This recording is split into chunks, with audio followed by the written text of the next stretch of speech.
Sloopy! Hello? Hello! What's going on, man? I'm just eating some fucking pancakes, and I want to talk to somebody so that I can use the pauses to eat more pancakes.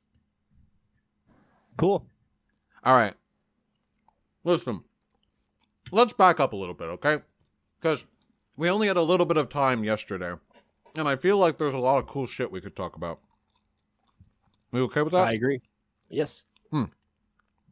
Okay, so we have a lot of policy position disagreements. The last argument that you and I had, you kind of sort of implied that these antagonisms from white nationalists wouldn't take place if Muslims weren't like trying to make their way into the Western world.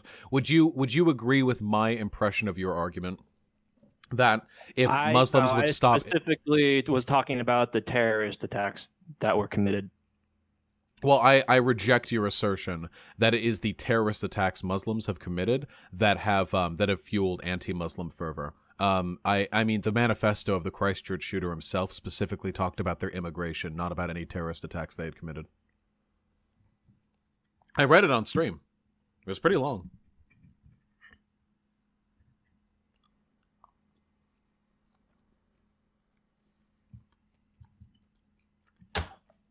So I'm not saying that immigration wasn't a problem, but I think the reason people are especially mad at Muslim immigration is in large part due to the terrorist attacks. He didn't shoot up a Chinese community center, for example. Yeah, because people are especially like afraid of brown people. Yeah, I think it's a race thing. Why do you think that is? Because people are racist. But they just don't like the color brown more than the color yellow? Yeah. Historically, there's a lot more institutional prejudice against Arab people and people of African descent. Yeah. It's totally like a feelings-based thing, yeah. Are you sure he didn't say anything in his manifesto about the deaths caused by the Muslim terror attacks? All white nationalists talk about the death spy in a very vague sense, but when he was being specific about his motivations, he was very specific in talking about them integrating and replacing Western culture. He was talking specifically about them coming in, them breeding, them outbreeding the whites, them replacing Western culture, them coming in and taking advantage of our systems. His references towards violence were extremely broad and minimal. His references towards their immigration were extremely specific and at length. I think he's probably upset about both those things. Okay, well, you can read your intentions as much as you'd like into him. Here's my question to you. What do you want to do about it? Do about what? What do you want to do about it? See, listen, I'm an anarchist. I don't want any borders at all. I want everyone to be able to go wherever they want. Free world, yo. So we have a problem right now, and that problem is... when I was 15, I was an anarchist too. No, well, the difference is you were probably the kind of anarchist that relies upon the stupid, faulty assumptions that later led you to be a conservative, and I'm very principled and have a very good understanding of the theoretical groundwork of anarchism. That is to say, this whole... you do realize the idea of a nation-state is pretty recent, right? This idea of not having borders is not exactly some radical concept. It was how things worked for a good long time. Whatever the case may be, we've got a problem, and that problem is there's a lot of immigration coming in from, well, Muslim-majority countries, and there's a lot of violence which is taking place as a product of that. What would you like to do about that? Personally, I think we need some immigration controls. We already do. Like, a lot of them. We need, like, America? A lot more. America, European countries. Mm-hmm. Yeah. No. We need to focus on a single country. Every country has different rules concerning immigration. Let's focus on America. Yes, I think we need much stricter immigration controls. You do realize that we already have one of the strictest immigration controls of any country on the planet? I don't believe that. I think we take in some of the highest number of immigrants every year out of any country in the world. That is factually incorrect, and you're speaking from feelings right now. America has an incredibly difficult immigration process that has a very long wait list. We have an extremely extensive immigration screening process. That wasn't my point. We take in, I think, 1 million legal immigrants every year, not to mention all the illegal immigrants that we just turn a blind eye to. We don't. Our most recent president.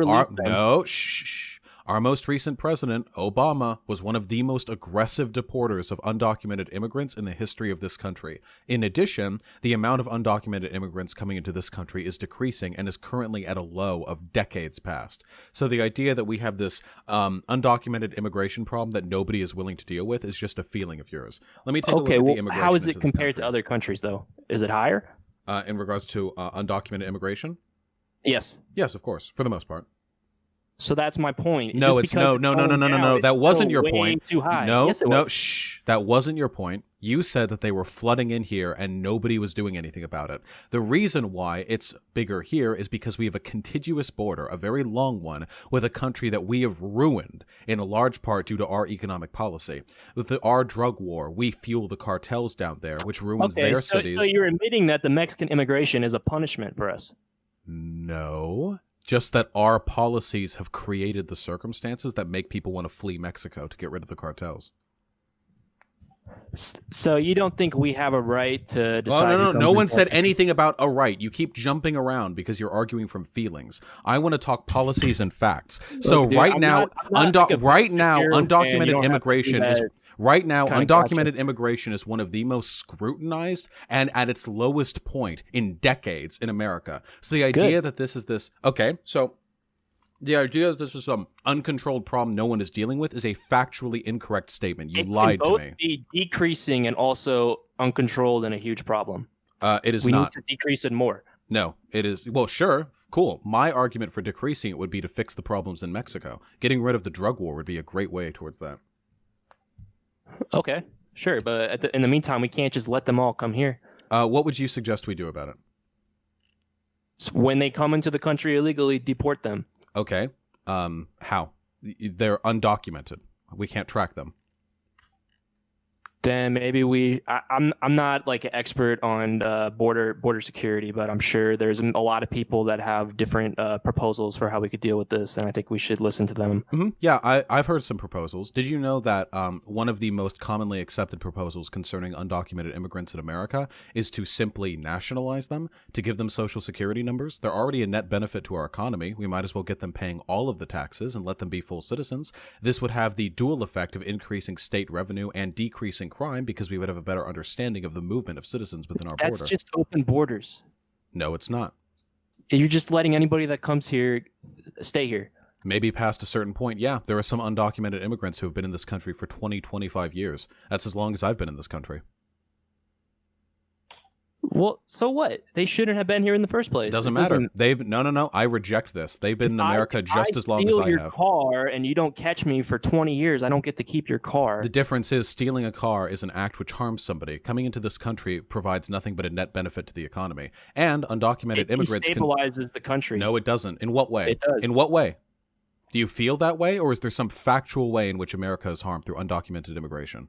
It harms our cultural cohesion. There we go. So you've run back from the economic argument because it's an economic fact that they help. They also commit less crime, significantly less crime than native citizens. So cultural cohesion. If you include black people. No, yeah, and yes. Black people are Americans, and they deserve to be included in those statistics. You're being disingenuous, though. Wait, whoa! Are you saying black Americans aren't Americans? No, I'm not saying that, but just because they commit less crime than them doesn't mean they don't commit more crime than other citizens in America. It doesn't matter. I'm not interested in picking out the most nice, chaste, goody two-shoes citizens in America to compare against undocumented immigrants. I didn't even mean to say that. What really matters, it doesn't matter if they commit a lower crime rate. There's still more people coming in, increasing the total number of crimes, and we don't need that. No, that's not how statistics work. If a country has 10 people in it and they commit 1 crime per year, and then 10 million more people move in and then they commit 10 crimes a year, the amount of crime has decreased. The idea that any amount of crime is too much is a stupid argument. If that was the case, you wouldn't want white immigrants coming in either, because they also commit the total amount of crime, or commit a total number of crimes that increase the total amount that happen in this country. So you have no arguments when it comes to crime, and you have no arguments when it comes to economics. That leaves culture, and here's my response to that. Culture in America. I do have arguments when it comes to economics as well. No, you don't. The idea that undocumented immigrants provide a net economic benefit to this country is an undisputable fact. Make more, save money on their wages, and it increases our GDP, and the wealthy benefit from that. Working class Americans do not benefit. It has been proven. It has been proven economically that an increase in undocumented immigration very minorly affects fix the wages of the working poor, and redistribution policies could not only fix that, they could also cover more costs in general. It is a benefit to everyone. The idea that undocumented immigration hurts a very small... hold on, let me finish the point.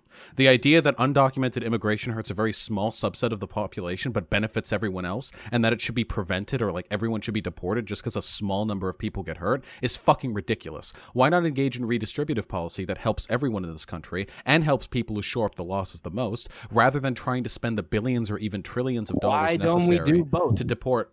Because you can't do both. You could only do one of those things with the profits that are brought in by undocumented immigrants. What the fuck do you mean? You can't do both. You can't deport undocumented immigrants and also benefit from the fucking wealth they bring to the country. You just admitted that they have a negative effect on working class wages. So yeah, but they benefit the country. So redistributive policies could help the working class, and everyone benefits then. Okay, so deporting immigrants will help the working class, and redistributive policies will help. No, it won't. So I'm saying let's do both those things. Nope, because the working class benefits from the why do you think every single wealthy capitalist has the exact same position on immigration that you have? I'm an open markets guy too. You realize that, right? You realize I like open markets and global economy. Anarcho-communist. No, I'm an anarcho-syndicalist, a free market anarchist. Well, not free market, but a market economy anarchist. Same shit, dude. No. Whoa. You're going that fucking brainlet? So listen, can we please skip wait, hold on. Wait, hold on. I know you're very upset right now. Why don't we stop wasting time, because we both know what your actual arguments are. You have no idea how economics work. Your problem is brown people. You just said cultural cohesion. That's the only argument you really have. Oh, I know it hurts to be called out like that, but let's be real. You have no fucking idea what you're talking about when it comes to economic consensus. So why don't we talk about culture? Because I know that's what you people love to talk about. Okay, let's talk about culture. Okay, so are you retreating from the economic argument then? No, but we can leave that for another day. Oh, cool. I would love to hear more about your feelings in the future. So, in regards to culture, here's my argument. I don't give a fuck about American culture. What is American culture? American culture... Didn't you just say the other day that American culture is your favorite culture? I think you said that. The culture I live in, the culture I live in is one I prefer to some other cultures. But what is American culture when the difference between New York City... buddy. When the difference between New York City and Alabama is so culturally substantive. There's no such thing as a unified national culture. Different areas have different cultures, and I do not believe culture is something that should be protected. Only moved forward on, improved, built upon, expanded. And expansion can include the bringing in of demographics that can contribute to that culture. Think of how much Black Americans being allowed to participate in the public space has contributed to our food, to our music, to our comedy, to our entertainment. It's done an unfathomable amount of work in regards to bolstering American culture. And a lot of things that are considered essential exports of American culture today, like, for example, hard rock, are exclusively a product of Black ingenuity. Oh, whoa, no. No. Yeah. Oh, no. Yeah. Black people made rock. Black people made jazz. Hey. They started it, maybe, but it was developed largely by white people. No. You can't come around with some dumbass shit like that. You're factually wrong. Dude, I love rock music. I don't give a fuck if you love... Listen, you can love... Yeah, and you clearly... Yeah. I don't give a fuck if you love rock music. You love America, and you don't know shit about her either, okay? You don't know fuck about rock music, okay? You may know some bands you like. The idea that you liking the music means you understand the historical and sociological development of the art form is fucking ludicrous. You're factually wrong on this, and it's embarrassing to me that you would come at me with a point you know nothing about. Dude, you haven't disproved what I said. Most rock bands are full of white guys, are they not? Whoa, my... You're right. You got me. I forgot. When we look at the historical origins of an art form, we actually look at whether or not people who do it today are white or black. You're right. Thank you. My sociology degree hung above my computer is worth nothing in the face of your unquestionable my actual logic. Argument here. You aren't making one. You really think there are white people who do rock nowadays as an argument? This is laughable to me. I am chuckling. Every development. Why are you so mad that people who aren't white did a lot for America? Music. Why does it offend you so much that non-white people are so essential to the contributions America has made to its own culture? What makes me mad is you're mad. You're seething right now. You're gonna cry. You're gonna do that bit. Okay. Yeah, you're seething. The idea that you would challenge me on the assertion that rock music is a predominantly black export, that's I've never even heard that. And I don't have... Because you live in a fucking echo chamber, dude. Oh, as opposed to the... I'm sorry, what communities Dude. did you... Okay. Wait. Shh. You mean an echo chamber? Wait, you mean an echo chamber like the academic community, which I engaged with while pursuing my degree and specifically studied the development of black inclusion in America? Would you say that academia is an echo chamber? Because if you're like, if you're just anti-facts, then I don't really know how to... Yeah, I'm anti-facts. Well, no, but answer, because it's the sociological consensus. Calm down. I think it got a little heated. Yeah, you said something really dumb, and you got really mad when I called you out. Okay, I am sorry that I triggered you, Bausch. So... Hey, buddy, I already did that to you. You can't do that back at me. No takesies, backsies, okay? I got it first. I called shotgun. You don't get to call me trigger. I'm just going to ask you a simple question. Since like the 1960s, most of the developments in rock music have been like largely by white guys. Can you substantiate that? Correct or wrong? Can you substantiate that academically? Dude, are you really gonna make me like go Google this? Like, yeah, because if somebody told me, listen, I offhand do not have like statistical scientific data on why the sky is blue. I know it has something to do with, buddy, please, a single point, if I may. I know that the sky is blue because light refracts at a certain angle or whatever, but if you came at me and you were like, actually, the sky is blue because the JQ, the fucking Jewish cabal, pumps blue food coloring into the air and like powderizes it so everything looks blue to convince people that space is real. I don't have any data offhand to deny your allegation, but I would like to see from some sources from you, and I think the burden of proof would be on you in that respect. Dude, come on, like you don't know this. Okay, do you listen to rock music? What? I listen to fucking anime music, buddy. See, you don't even listen to rock music. You're right. That makes me not an expert on it. I forgot. Listening to rock music automatically means you're familiar with its history. Ask anybody, like, what's your favorite rock band? How many people These are going to non-arguments. This is pathetic. Guys? Aren't you supposed to be intelligent? I thought that's why you're coming at me. Yeah, everyone listens to rock bands with white people in it. What's academic consensus mean? Jesus Christ. Like, sorry, big old pancake. What is your actual argument here? I never made one. You've been failing to make an argument. The statement that black people are responsible for rock and roll as an art form is an indisputably accepted sociological and historical fact. If you have contrary evidence, I'm going to need something a little bit better than, but everyone has listened to bands with white people in it. Most rock bands... This isn't an this doesn't prove what you think it proves. This isn't how data works. If the majority of an art form is white, then how it doesn't make sense to say the art form is a form of black music. Okay, listen, wait. I'm going to entertain a hypothetical for you. I'm going to see if I can try and get you in on this, okay? Right. If listen. If you went down into a town, like say, I don't know, Milwaukee, okay? And you tried to eat all the soul food there. You know soul food, like it's like a black culinary. Whatever. Yeah, if you went down there and you went through all the soul food restaurants and you noticed that a majority of the chefs making the soul food were white, could you then turn to me and say that soul food is a white food because white people are making it? That is literally the argument you're making to me right now. I don't know very much about soul food to know if this is a good metaphor or not, but I'm not just saying that black people invented rock music and white people are playing it. I'm saying the developments, the style was like pioneered, especially what we know as rock music today. I'm not talking about the 1950s. I'm talking about today. You're not talking about when rock music was invented? Don't you think that's a relevant rock factor? Music is not like it was invented at one point and then it was static. No shit. This is how culture works in America. Black people make something and white people appropriate it to profit off of it. God, dude. This happened with the blues. Listen, I know you're really triggered. This is literally the most obvious sociological fact in the world. Black people with the blues, black people with jazz, black people with rock and roll, black people with hip hop, black people with R&B, black people with rap. Every single time a new musical genre, which is pioneered pretty much exclusively by black people, building off the traditions they built in the African American culture, they make it, and then white executives come in and think we can make more money from this if we make it appealing to a broader audience. Ooh, white executives. Ooh, what do you mean believe by it or that? not. Yeah, I know. I don't believe in the JQ, so I can say white executives without invoking a Jewish conspiracy theory. I know you get hard when you hear that because you get to like throw in your little conspiracy theory, but white executives exist irregardless of your dumb shit fucking Nazi talking point.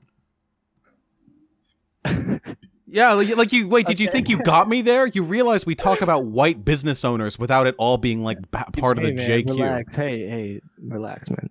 You can't take these backsies, buddy. You can't take these backsies. Okay. Let's talk about cultural appropriation. Well, hold on. Wait. So are you backing off that argument? No, definitely okay, not. no. Hold on, no. Then let's stay. No. 30 seconds without you interrupting me. Let's stay on that argument then. Let's stay on that argument then. Because so far, you're economically, you were wrong in regards to undocumented immigration. And then we switched over to culture. And now you're making the argument that culture is a white product in spite of the fact. Can you substantiate? I don't agree that rock music can be considered in 2019 to be a form of black culture. Okay, so are you actually wait, we might be able to find common ground on this, okay?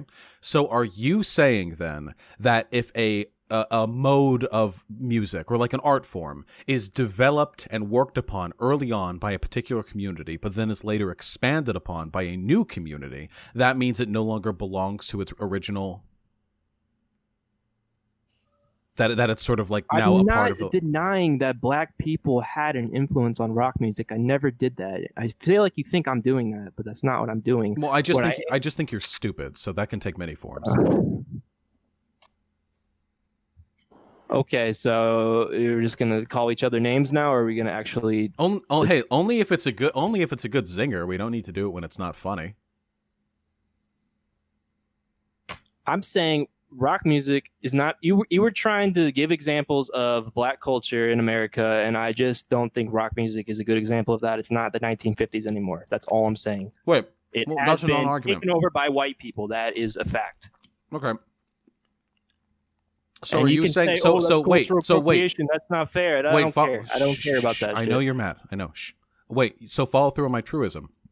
If something was created by one group of people, but then it's taken and built upon in the future and up to today by a new group of people, then you would say that it no longer rightfully belongs to the older. You can no longer attribute it to that original group.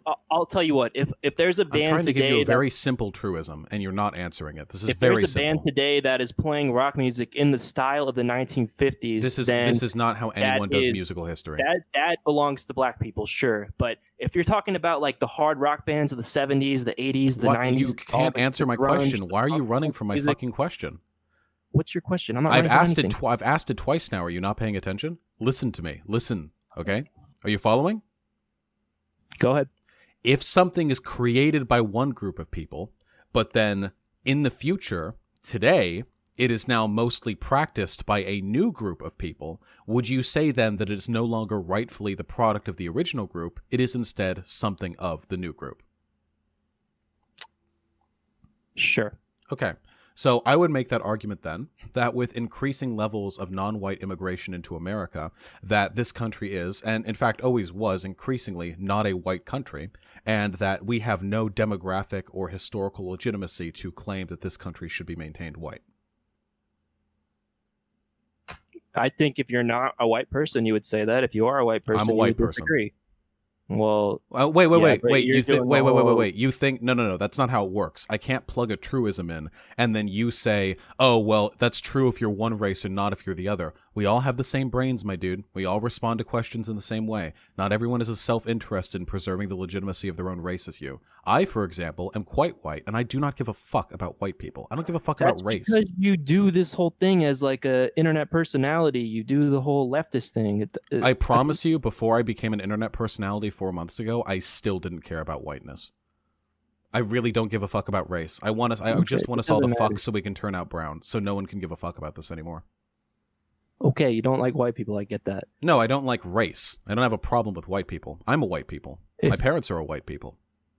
If you want the color of our skin to change, that makes me think you have a problem with what it is now. Well, I would also want the skin color of other people to change, like black people. They would get lighter, wouldn't they? Why would you want? Because I don't like race. Because I don't care about race. I don't care about gender either. Okay, I'm not even going to get into the gender thing, but you would lose. What do you mean you don't like race? I don't like race as a concept. This is probably going to trigger you because I know you people like to pretend that race is like this inalienable, like existential concept that's existed since the beginning of humanity. But in reality, how we currently conceptualize race is largely a product of the 17th century transatlantic slave trade. This is all historically documented, Prior to that point, our understandings of race, particularly the relationship between white and black people, was very different. But after we started putting these people on slave ships and stacking them like Tetris blocks in the cargo bay below, we started to develop sociological sort of preconceptions that legitimized our supremacy over these people. Prior to that point, our understanding of race was not even close to what it is today. It would be unrecognizable. The Romans are an excellent example. For instance, for the Romans, it didn't matter what skin color you were. There were only two races: Roman or barbarian. If you were Roman, you could have black skin, olive skin, pasty white skin, yellow skin, it didn't matter. And if you were not a Roman citizen, it didn't matter what you looked like. You were a barbarian, and that was, to them, race. And it's every bit as legitimate as the racial differences that we recognize today, which is to say they're arbitrary and serve a social purpose. Okay, unfortunately, I can't fact check you on that, but I think I've heard this argument so many times, like race is a social construct, and I think you're missing the obvious fact that people like can see that different groups of humans look differently and So, naturally They're a different. categorize Well, wait, people yeah, like that. yeah. That doesn't. Yeah, no. Obviously, black people tend to have like wider nostrils and fucking bigger lips and darker skin and stuff, and they have kinky hair. There are obviously Exactly. different. Yeah, but that doesn't mean that there should be a social categorization around which all of human life is ordained based on those differences. We might as well make All race of a human thing life? of. Who's saying all of human life? I would say that in America, over the past 150 years, most institutions have had some kind of racial composure to their behavior, whether it be deliberate or not deliberate. Race is a pretty big thing, at least here in America. Racial relations are pretty important. Hot button Well, I would topic. agree with that, but you're the one that's saying you don't believe in race. So why did you just spend I so never much said. time Whoa! defending I never said I black, don't. I never like, said I quote don't unquote, believe in it. I said I don't care about it. Race exists as all social concepts do within our head, and there are some physiological characteristics like skin color. But we might as well divide people up whether or not they have earlobes, or whether or not they're hairy, or whether or not they have certain eye colors or hair colors, or how short or tall they are. Why not divide race by 6 foot over or 6 foot under? Right? It's all equally arbitrary. And then you could say, oh, but there are differences. Look, the people who are 6 foot and over are taller than the people who are 6 foot and under. This validates the existence of race. To which I would say, yeah, there are differences in how human beings look, but racial constructs go a lot further than that. They start making presumptive suggestions as to how people should be treated, how they should act, what they should do, what they should be Can you allowed give to me an do. example of one of those so I know what you're talking about here? Like slavery? Are you saying that I support slavery? No, I'm saying that slavery is an example of an institution that was a product of racial bias. Humans have had slavery for forever. It Mhm. wasn't And necessarily based on race. No, not always. But slavery in the Western world following the transatlantic slave trade was a distinctly racialized construct. Okay. So what? What does that have to do with anything? Well, that would be an example of how people can make really bad, socially harmful, prescriptive judgments from the social categorization we call race. I don't like those categories. I don't like the judgments people make from them. So I want to abolish race as a concept. Would you agree that people naturally make these categorizations, though? No. Like I said, Then- Romans had a okay. completely different set of Who's categorizations. making them do it then? Nobody's making them. You It's think the usually a Romans product of didn't so. see a Whoa, black hold on. guy and Wait, a white guy wait. And see any difference between them? Of course they did, but there are differences between tall and short people. They just didn't recognize them as racial differences. There's differences between every individual human being. Not what should we have 7 billion individual races? No, of course not. The reason races are constructed is to form a social purpose. In the case of the Romans, it was to dehumanize non-Roman citizens. That's a fact. And in the case of the transatlantic slave trade, it was to justify white supremacy over the ethnicities of people they brought in to enslave. This is Okay, also but a very well accepted historical and anthropological fact.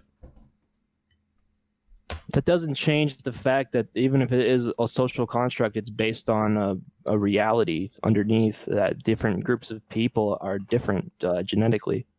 Sure, every individual human being is genetic differently. Yeah, but we can generalize certain traits to certain areas of the world as We well. can, but It's a not black just person- each human but- is a random slate. Yeah, that, we can environmentally. I know you're thinking of sickle cell anemia right now, but a black person who's been in America for several hundred years doesn't have that. So that's not a race thing. That's a location thing. Well, genetics are passed through reproduction, and if you have groups of people reproducing in one area, they're going to have different genetics than people that didn't interbreed with them in a different area, right? Then why don't African Americans in America have the same sickle cell anemia resistance that people in West Africa do, even though we pulled them from that area no more than I 400 don't know years about ago? sickle cell anemia. I actually wasn't even going to bring that up. I'm That not is an example of a doctor. very common not racial, but a genetic characteristic of people in West Africa. However, it seems to have disappeared, for the most part, from people of that area who were brought to America, indicating that those genetic characteristics were environmental, not so much hereditary. So, no. There's also evidence to suggest that genetic differences between members of one's own race, like me and an average white person, there's as much or even more variance than there would be if you were to take a genetic sampling between myself and an average black person. As it so happens, there's really not much of a genetic basis to race. There just isn't. It's just like some superficial phenotypical characteristics, a couple of very minor rearrangements. That's not true. Well, it is. That's, again, That's not true scientific. at all. No, hold on. I know this upsets you because this fundamentally rewrites your entire worldview and you have a very strong emotional attachment to it, but there has been literally centuries of research on the genetic composition of different racial groups, and not once in those centuries has there ever been conclusive evidence, not even close to conclusive, not even evidence, to suggest that there is any substantial hereditary genetic difference between different racial groups. There have been longitudinal analyses and meta-analyses conducted over 30-year periods. These are some of the most intensively studied subjects on Earth. And over the past 200 years, there were plenty of people who found excuses why black people were inferior. Most of them turned out to be bad science. Like, oh, these brains weigh more than the other, but it turns out they had their thumb on the scale. That sort of thing. Okay, don't humans and chimpanzees share like 99% of their genetics too? But the crucial difference is not in the majority of the 99% genes that can change within the groups. It's that 1%. No, it doesn't, because the difference between a human and a chimpanzee may be 1%. The difference between a human and another human, regardless of their race, would be about the same 0.000000001%. And it would be the same, that difference, between me and another white person and me and a black person, more or less. So the variance, this idea that this variance gets extended between members of different racial groups is factually untrue.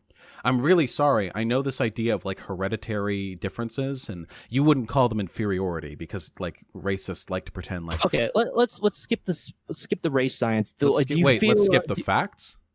Do you feel an affinity for members of your own family?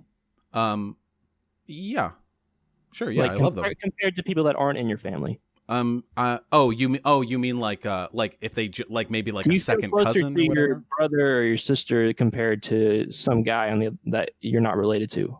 Yeah. Do you know why? Because I have grown up with these people and they have intrapersonally demonstrated to me characteristics that make me love them, not because of like this bloodline connection thing. I know what you're about to say, that all members of one race are like members of the same family. It's not true. People of my family, I love them because I've spent time with them. I don't give a fuck about like my distant third removed cousin, for example. I've never spent time with them, and even though they might be a member of my family, I do not give a fuck about them. They are just a random stranger in the street to me. Because I, like a healthy human being, choose to love people. Rare in that viewpoint, because there's people that will track down their long lost siblings or long lost parents. They do feel something. The for existence of tribalism is not an argument that race is natural. Again, there have been thousands of years of human precedent where race didn't exist in the same way we expect it exists today. And what's more, there is a social construct behind familial relationship that does not exist with the race. Again, genetically, we have about as much in common with white folk as we do black folk. And culturally, I have more in common. No, that's a fact. I'm sorry.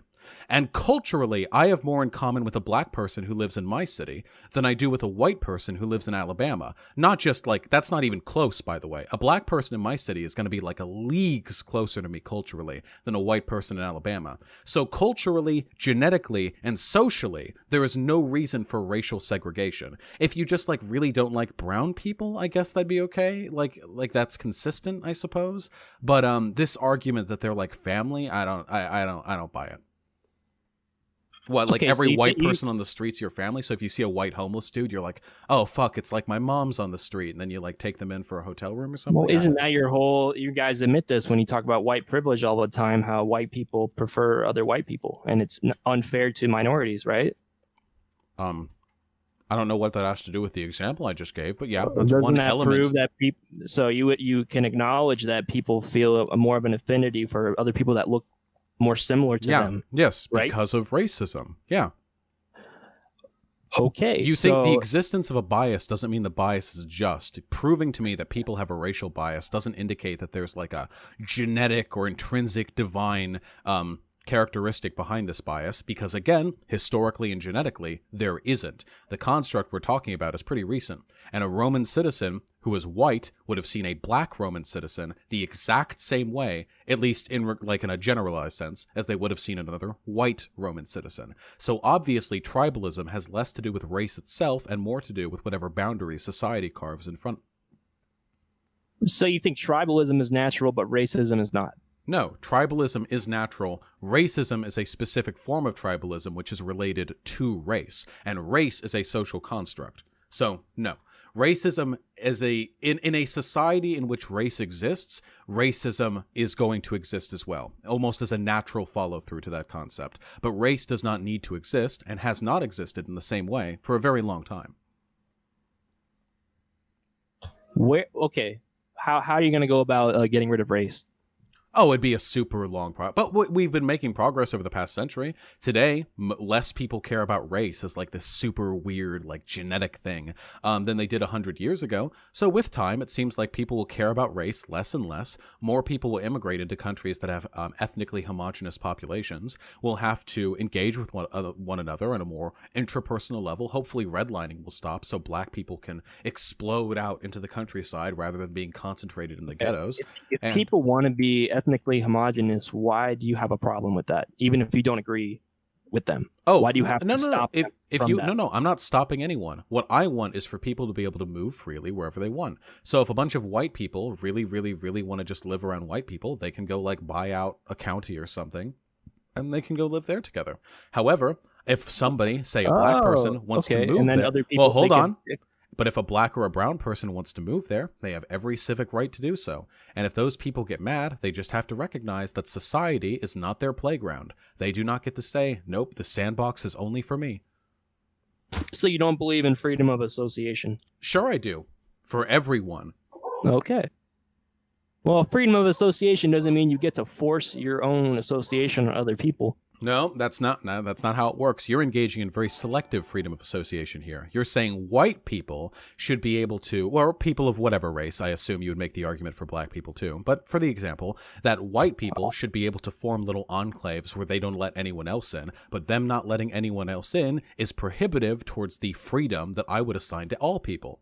So, no, again, the world isn't your sandbox. You can't just say, "Oh, this is for the white." Oh, we only Can want we this. At least have a town that's our sandbox? No, why would I Or why would I like there to be a city of What white, about a white house? ethnicity? What about a house? Does anybody get to come into your house? Of course not. Don't be ridiculous. Okay, so why can't we extend that? No. to a That you community? realize you're making unironically an incredibly stupid argument. There's a huge difference between the autonomy of a house that you privately own and the civic ordinance of a city, which has open properties that anyone is free to move to. You realize What that if in I one have of a- those, what if I just have a really big house? you have a legal right to determine who moves into your property. You do not have a legal or ethical right to decide who moves into your city. If I buy up a whole city, do I have the right then? I would argue that nobody should have the power to buy up a whole city, but if you could do that, What then if me but and all hold- my white friends pool our money together and to collectively own a city? well, you would probably found, since that would make you landowners at that point, you would probably found of discriminatory housing practices. Okay, I'm not making a legal argument. I'm asking you morally. Is that okay with you? Morally, I think that you should be shot, and people like you should be shot. But if I'm Come going to on, work dude. within the Let's take confines this of society, I think that, yeah, legally you would break a whole bunch of rules doing so. No, I don't like the idea of white people with power and privilege trying to cordon off a little segment of society for themselves. Why? Why not? Because I don't, Just a because it little- leads to just a because it little leads to slice people out. like you, to subhuman mongrels like you Hey, who think the I'm a color very- of a I'm a person's very skin nice is the guy, only thing that Val. matters about them. I don't care if you're No. civil. Listen, I am not a Come on, civil man. person, but what I am not is a bigot. You and your ideology are destructive. You're ruinous. You ruin Dude. worlds. Oh, come on, man. No. I promise, know I'm a you're really nice offended. I know guy. it hurts. You know, oh, I'm you're not so offended. nice. Oh, you're so kind when you do little Jewish dog whistles and you talk about the superiority of white people. Buddy, I don't care. I really don't. It doesn't matter how nice you are. I wouldn't care if you're an old grandma. Your ideology is toxic. And I think that obliterating it requires the destruction of enclaves where people like you can fester. Absolutely. Yeah, I'd make that judgment any day. You're an existential threat to society. And it's fun talking with you and all, because your ideology leads to listen, so let's go over your views, okay? You falsely believe that. So are you a Jewish questioner? Because earlier you made a pretty weird statement about white business owners. Do you really want to go down that rabbit hole? Just answer, are you somebody? No, buddy, this is a yes, no. Quit being a coward. I always answer forthcomingly with my views. Jewish question. Do Jews control the world, directly or indirectly? They don't control the world. They are influential. No. So yeah, you believe in some level of the JQ. So you believe in the JQ, you believe in debunked genetic racial science. The things you believe in have led to wars, apartheid, genocide, deportation, and murder. So has fucking communism. Dude. That's not an argument. Nope. That's a terrible argument. No, it's actually a pretty cogent argument because your values are incompatible with a just world. You believe in segregation and hierarchy, not as a means to an end, but as an ends themselves. That you can't say the same. Hold, buddy. What is the huge threat of like a couple of white guys having their own town somewhere? Why does I have already answered that. And it's not a matter of triggering. I just think you people are disgusting. No, there is no moral or legal excuse by which you people should be able to cordon yourself off into a little ethno neighborhood. Why not? Why are you so mad? Wait, let's turn the question around because I've already answered because it breeds bad mentalities. I've answered. I don't know why you don't accept the answer, but let's turn around. Why should you be able to? Why should you be able to say, hey, black people can't move into this property? Because I should have the freedom to associate with whoever I want to. Sure, and so should they. And if they want to move to that town and they want to associate with you people, then that's fine. That's their right. What if none of us want to associate with them? Yeah, sure. Tough shit. Sorry. So then there's a moral difference between black people wanting to live where they feel most comfortable and you wanting to live in a place where you can keep black people out. I'm sorry, they're not morally equivocal. Black people should be able to have their own communities too. Nope, they should be able to form communities wherever they want, including where you little white boys have sat your asses down. Sorry. I know that triggers you. Your way of life is never coming back. The shit you want, the world you want, it's dying, buddy. You think that this little last gasp of white nationalism is going to make the world back to the segregated, ethnically homogenous, racially segregated society you believe it would function best in? It's done. It's over. For the past century and a half, we've been fighting against people like you, the last gasp of hierarchy. Okay, calm down. Well, I'm just saying, you're not getting it. You're going to die in a society more integrated than the one in which we currently live today. And I'll take immense satisfaction seeing you people die off knowing you failed. You still haven't explained what the big deal is for white people to have their own little town somewhere. I expressly explained this. Anybody. How does that hurt anybody? Because it procures. For one, I think that segregation as a concept, just on its own, even with no outcomes, is a moral wrong. Segregation, oppression, and hierarchy, I'm an anarchist, you see. These concepts are fundamentally morally wrong to me, like on their own. Even if there were literally no bad outcomes to you all living together, I would still hate it, because I'm fundamentally opposed to that way of living. But if we have to talk about outcomes, people like you, people who believe in the JQ, people who believe in debunked genetic racial science, people who believe in protecting muck culture, people who want to establish ethnostates, you people are ethically and conceptually antithetical to... No, why? You keep saying... Because I'm an egalitarian. You're an anti-egalitarian, and your congregations would bring about people with anti-egalitarian values. Not just mildly anti-egalitarian either. Not like, women are like kind of worse at some things. You're like a full-on fucking white supremacist. You're a white nationalist. You realize that you people, and I don't know whether you're acting in bad faith or if you're lying or whatever, but you do realize that you're dangerous to the way of life that I want to live, right? Okay, hold on. Well, because I can answer. Wait, maybe we can find agreement here. Okay? All right. So here's what I want, okay? I want the world to continue growing more integrated and for people like you to have less and less power, okay?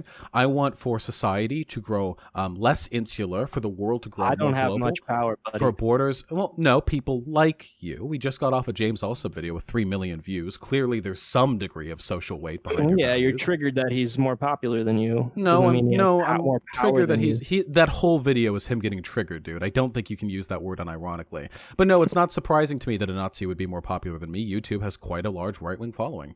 Whatever the case is, the world I want is getting increasingly less segregated. It's getting more open, more free. People are caring less about hierarchical concepts like gender and race. Whoa, And- wait, yesterday you were just telling me white nationalism is getting worse. What? You were just yesterday during our chat, you were saying white nationalism has been getting worse over Yeah. the last 50 years. So Yeah, in spite That seems of the to fact, contradict what yes, you just no, it's said. not. That's what a reactionary movement is. When things start to get better for my own minorities, reactionary tidings swell in response. This happened with the end of slavery. Literally the Civil War happened for that. That's a pretty triggered South, you know. But this also happened with women's suffrage. As we get closer and closer towards more rights, the reactionaries get louder too. And as we get closer to an integrated world, as more people from the Arab world come into Europe, as more people from Mexico come into America, we're going to get more people like you who have who compensate for your personal failings and your okay, upsetness so that therefore, society by your isn't looking argument, away. this society breeds people like me. So this society is bad, right? No, this society bred more people like I you back when we gotcha. were segregated. No, you didn't. I just got you so no, you didn't. hard, You're dude. very stupid. Back during slavery in America, there were tons of people like you. Okay. Just because there's a big swell in reactionaries doesn't mean you're going to be here forever. Let's take your world. We're gonna let in all these people. From Wait, hold around on. the- Wait. Hold on. We can't let you jump around like this. So you just made a very stupid point. This is what happens every time egalitarianism is on No, the you're rise. stupid. Reactionaries swell with it, okay? Now, back during the slave era in America, almost every white person believed in the inferior skull shape of the black person, or whatever the fuck they lied to themselves about Dude, how I black don't people care about. Shh. No, hold on. I know you don't care about facts. I know they trigger you. But back then, Oh, the there were skull-shaped more thing is a fact. people. There were more people like you. So now that things have gotten more egalitarian, there are less people like you. However, you have grown recently in prominence due largely to an increase in immigration and global trade. So you're a swell, but you'll go back down. It's okay. You're just like a zit. We just have to pop you. All right. So once the white people have been reduced to a minority in America, you think racism is just going to go away? No. And I never said anything about making white people a minority. I said about getting rid of race as a concept. I don't want there to be white people or black people. You specifically said you want to destroy homogenous societies because they breed people like me. Mm-hmm. Yeah, So what does that that's- have to do with hurting I'm white just people? restating that as, yeah, you want to turn white people into a minority. But then there would be no white people. There'd be no any people of any race. But like in the There would immediate still sense, be like, yeah, sure. People would still categorize themselves. Everyone is not literally going to turn brown, dude. There's just going to be different groups. Yeah, And well, the no, only again, no. This not gonna be white this people. racial skin color segregation you talk about didn't exist back in Roman times, and I know I keep bringing them up, but Dude, it's an easy Stop bringing example. up the Romans. Well, no, I'm sorry because it disproves your worldview because they didn't has form nothing to do arbitrary. Can with you? this I know you're mad. They didn't form arbitrary segregations amidst themselves on skin color. They based themselves on a national identity. Okay. I honestly don't believe you, and I'm. I not know gonna you take don't your because word you're at so it. locked I into don't your have echo time to chamber, go to dude. people right now. You're so locked into your echo not chamber, about you my can't echo chamber. imagine that there's academic evidence that your worldview is just nonsense. You People are lie. You obsessed people lie with constantly, academic and I can evidence. never tell if you're lying because you don't know you're wrong or because you're willfully ignorant of the facts. But everything you've said in this conversation, you've backed off basically every point. So what are we on now? What point do I have to disprove you on now about people coming in and making whites a minority? Sure, let's go forward with it. What problem do you have with this? Why? You know my problem with it. I'm just asking you. No. Wait, why? Wait, why? What's wrong with whites being a minority in America? Why would I want to be a minority? I don't care. Sucks, dude. Wait, It so fucking wait. sucks. So you're saying there's something intrinsically bad about being a minority in the country? Hell yeah, it Why sucks. shouldn't black people get this country then? Well, they have a bunch of countries in Africa. Black African Americans don't really No. identify Hey, with hey, Africa. hey, man. I'm with you. Wait. You've got Europe. Go to Europe, dude. Alabama, Georgia, Mississippi. Let's make that a black ethno state, bro. I'm all for that. They can be the Nobody's majority. talking about it. They don't Nobody's have to deal talking with about an race. ethno state, dude. You're the one talking about that. You asked me about making whites a minority in this country. asked me, why If you have don't a we problem respect about that, wait, buddy, you can't stop interrupting because you're very mad. Okay, I know you like to diffuse the point so it doesn't seem as obvious when you get fucking slammed, but it's not working. Why not just move over to Norway then, or any other like Scandinavian country that has a high population of white people? Okay, so they have a right to control their borders, but not America. I never said. Wait, what? I never said anything about their borders. People like you aren't gonna go say to Norway that they need to take in non-white immigrants too. No, wait. I said about white people. Why don't you go over there so you can be part of a white majority nation? So we should just keep retreating and retreating and retreating. Who's retreating?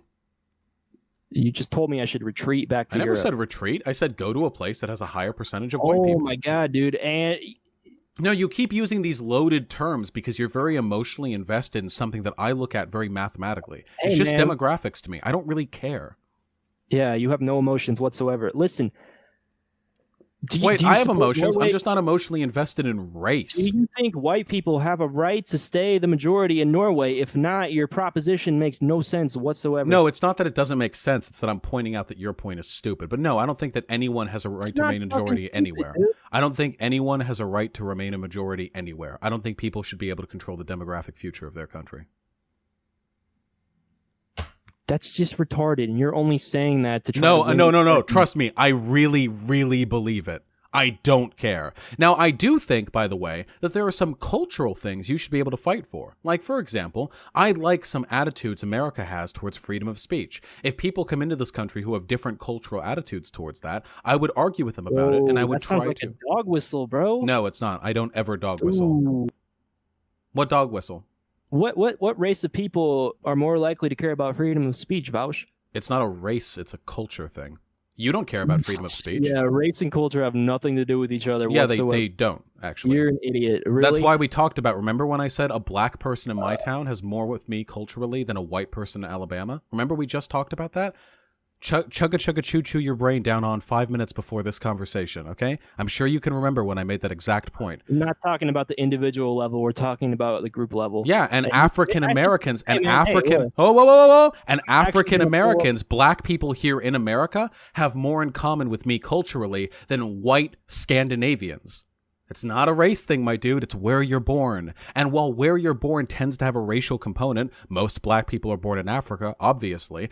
Black people born in America will tend to have American culture. Black people born in China will tend to have Chinese culture. There will be slight differences, largely due to prejudices and preconceived social connections due to your racial differences. But for the most part, yeah. Culture is a product of your environment, not your race. What are you talking about? Do you think white people have like the Beethoven gene or something? No, God no. I'm saying at a group level, white people are the most likely to care about freedom of speech. I don't believe that. It's actually been studied. There's No, I don't actually believe a few research poll that shows this. Yeah, and so that has nothing to do with race intrinsically. It has to do with your environment. A lot of white people live in westernized countries like America and Western race, Europe. and culture are all connected. I know, You can't because you're separate stupid them and the you're way you not want them smart to. enough to separate these very simple sociological constructs. The world would make so much more sense to you if you just accepted it the way it looks at, but you're trying to fit the round peg into your square box because you just don't like brown people. You're just really upset. And it sucks. Like, I'm sorry you can't see things how they actually are and recognize this very simple fact. Culture is a product of your environment. And race is a social construct. So, I would look to maximize my cultural values in wherever I live, regardless of race. There are black people who have different cultural values than me. There are a lot of white people too. In fact, judging from who voted for Trump back in 2016, I would go so far as to say I probably have more in common with black Americans than I do white Americans, in spite of the fact that I'm pretty much 100% white, depending on how you consider Polish people to be. The reason I called that a dog whistle is because that's what people like Trump do when they want to say we want more white immigrants to America. They say, no, we want people with similar cultural values to us, like English speaking ability, but they know full well that that's mostly going to be white people. So when you say the same thing, I know you're not using it as a dog whistle, but I'm just trying to point out that even that you can't even use that as an argument that you actually. I can, because there's a difference between saying it in a way to evoke racial prejudice and saying it in a way. If Trump had said, I want people of a certain culture to come into this country, that has nothing to do with race. I just value certain parts of Americana that I hope all of us can share together. That would not have been perceived as a dog whistle.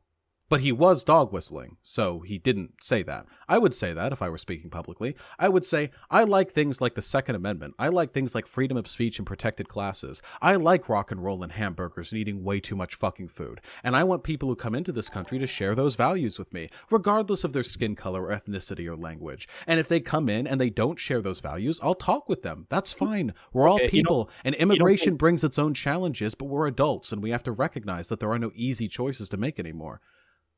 Well, we could just restrict immigration. It seems pretty easy. Yeah, except that creates the, well, for one, I would consider that to be fundamentally unethical. For two, that doesn't really solve any problems. And for three, that creates the segregated world that leads to environmental problems. Do you think it's fundamentally unethical? You just said we could keep people out that don't have the same cultural value. No, I didn't. I said I would like to bring in people, and that if people came in with values I disagreed with, I would hope to change their minds. I never said a selective immigration policy based on a person's preferences. I never said or implied that. And also, this whole, like, incredibly, like, close-knit, like, isolationist, every country has its own racial majority and they all live with no immigration or very minimal immigration or what have you. The problem is, and this is a very complicated discussion, but do you like war as a concept? No. Okay, well, the problem is that war is a product largely of disparate nations having disparate interests and disparate populations. The more integrated countries are, the harder it is for them to go to war with one another. I would argue that isolationist countries have a higher predisposition towards military action in the future because they don't build the economic or social ties with other countries necessary to facilitate the empathy that would prevent war. How many wars has Iceland been in? Do you think there might be other factors which contribute to that? Here's a good example, okay? How many wars has America had with Western Europe over the past 50 years? None. Like one, I think? No. Serbia? What, didn't we bomb Serbia? Like, I mean, do 90s? you count those to be Western Europeans? That's very progressive of you. Oh, okay, whatever. Yeah. So okay, Western fine. Europe. See, we went to war with, and I'm going to count Canada and Australia in here because, Western, you know what I mean. So we went to war with Canada. We went to war with England. We have been at war, I believe, with France. We obviously went to war with Germany and Italy. So we America used to be pretty combative with sort of the Western world. Since then, with the inclusion of things like NATO and the inclusion of things like the EU and a broader transatlantic trading policy. Hold on. As we grow more democratically and economically integrated with other countries, we stop warring with them, at least not with the military, maybe economic warfare, but that's a different thing entirely, with, probably less blood on the ground. And the reason for this is because countries that get along don't fight. This is pretty simple. This is pretty simple math right here. So if we cordon off all of the countries, and so let's say, for example, everyone gets their own ethno-state, okay? The Arab world and the African, what have you, okay? The Arab world has a tremendous number of people in it who have some very legitimate, deep-seated grudge against America because we've been, fucking with them for so long. Even if we stopped fucking with them, do you really want the Arab world to grow insular and without any supervision, build up the military and nuclear arsenal necessary to begin to contest us in the world stage? Or would you rather work with them to help them with their institutional problems, non-militarily, to address the problems in the region and hopefully build a broader partnership? And also let them run their own countries the way they see fit and live in homogenous communities. Yeah, so you just said you would prefer the one that would probably lead to hatred and warfare. You haven't established that at all. You're just making really broad specation. No, I'm not. No, it is a fact that broader integration between different countries leads to less outward military aggression between them. You brought up NATO. That has nothing to do with immigration. That's a military alliance. Well, hold on. Wait. You didn't just say we're talking about immigration as it refers to the collaboration between countries. So what if we had a NATO, or not necessarily a NATO, because I don't like NATO, I'm just using it as an example of international communion. What if we had something like NAFTA, except with the Arab world, a set of economic bonds which encourage trade, grew both of our economies and made it such that since the corporations and the financial elite of both nations or both groups have a vested interest in the stability of the region, that would mean it's less likely that insurgency groups or far-right military leaders would come to power who could then later use that power to turn against us.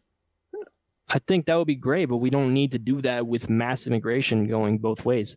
There's no reason. I don't think it's possible. No. Well, you do, because in order for you to have an economic partnership with a country, you have to have some kind of immigration. It'd be ridiculous. You need free flow of capital and you need free flow of labor. I don't agree. You need free flow of labor. Okay. You can feel that way if you would like to. You can trade with another country. You don't have to import all of their workers into your country. I'm not just saying trading all with their country. I'm not saying importing all of their workers. I'm saying, I'm sorry, I have a mint in my mouth. Yeehaw. I say building a more holistic economic partnership with them, which facilitates a mutual interest in the stability of the region. That requires a lot of things, and having a closed-door immigration policy to brown people would probably not go a long way towards facilitating the good faith necessary, you know? Like, for example, let me tell you, if I was like a far-right, like jihadist or like a caliphate wannabe over in the Arab world, and I want to like stir up anti-American sentiment to build up military action so I can engage in terrorist attacks on the East and West Coast, it would be a lot easier for me to do so if America had a no brown people, no Muslims immigration policy than it would be if they had an open, loving, caring, accepting populace.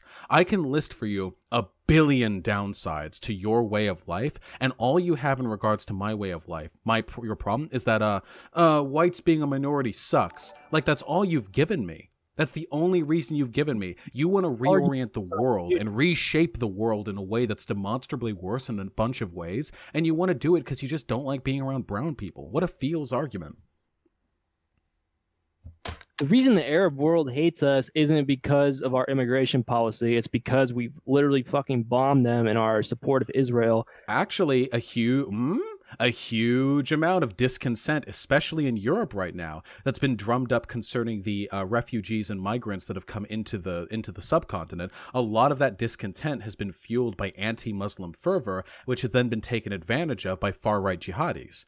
See, the hatred of people, their segregation against them, the disillusionment. Really you would have avoided that problem if you didn't have Muslims in Europe. You're right. Blocking the millions of refugees from entering Europe definitely would have helped the situation. I agree. You're right. Yeah, the best way to quell anti-Western fervor is to block millions of desperate people at the border. How many terror attacks have there been in Japan, and how many refugees have they taken in?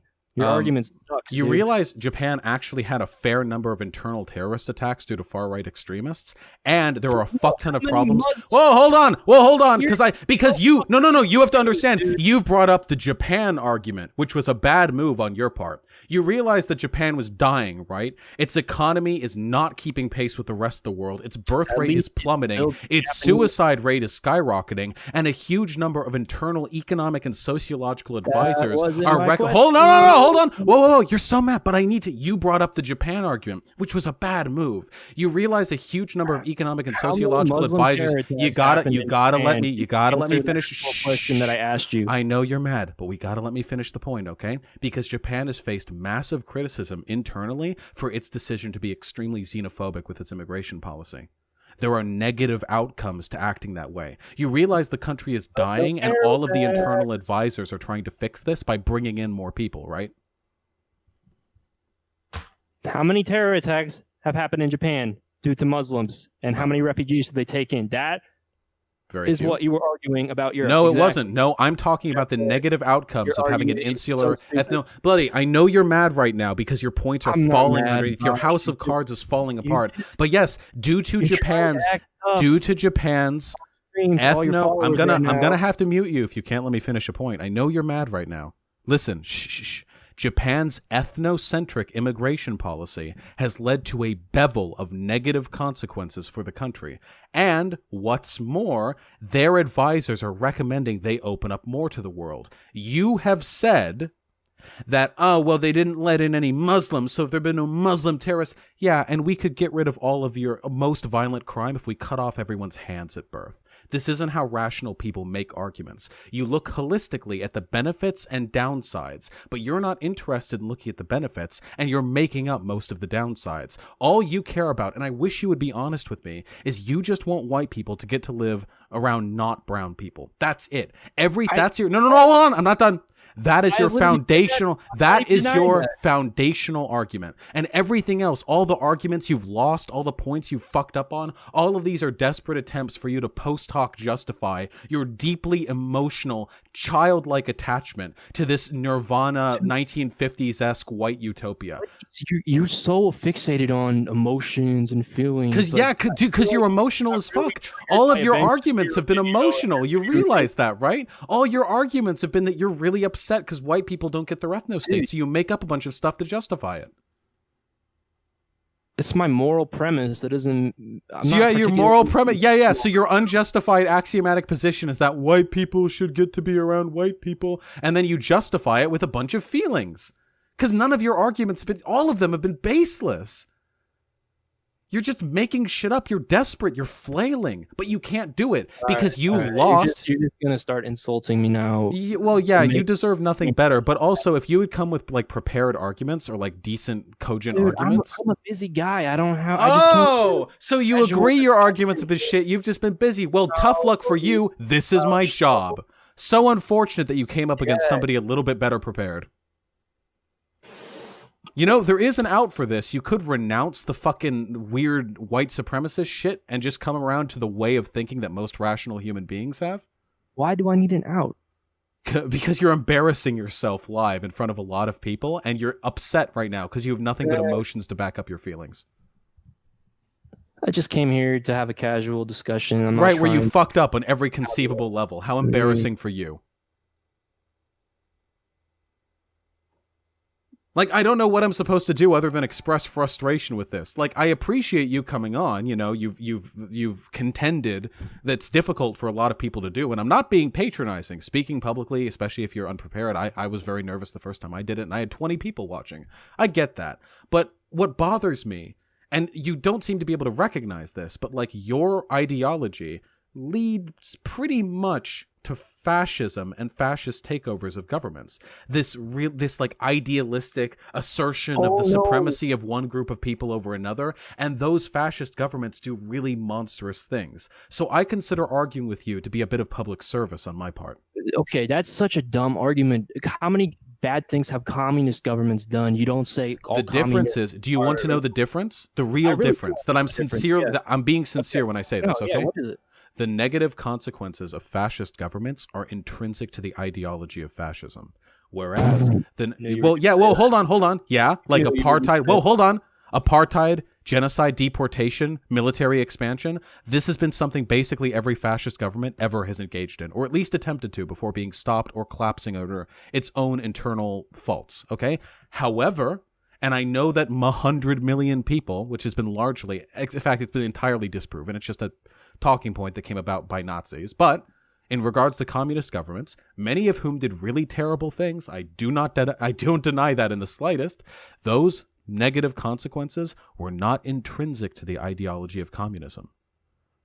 They weren't. Tell me a bad thing that communism has done. And we can compare it to the excesses of Nazi Germany, and we can see if, like, a communist government, if that's intrinsic or extrinsic. Because I would say things like food shortages and starvation, while even if they were a deliberate product of USSR policy, that's not like, nowhere in communism, nowhere in capital does it say, and in the communist governments you must deprive those who disagree with you of grain. It's not part of the ideology. Yeah, there's no fascist work that says you have to genocide people. Or really? Whatever else you think is going to happen. Do you really? Wait, really? Really? You don't think there are any fascist writings at all? Wait. You don't think the definition of fascist is just any government that has an immigration restriction No, policy. That's not what fascism means. No, You realize that I'm actually really specific on my definition of fascism, right? Like, I'm actually pretty pointed and academic about it. I don't just throw the term around willy-nilly. Okay, so no. That's not a fascist government.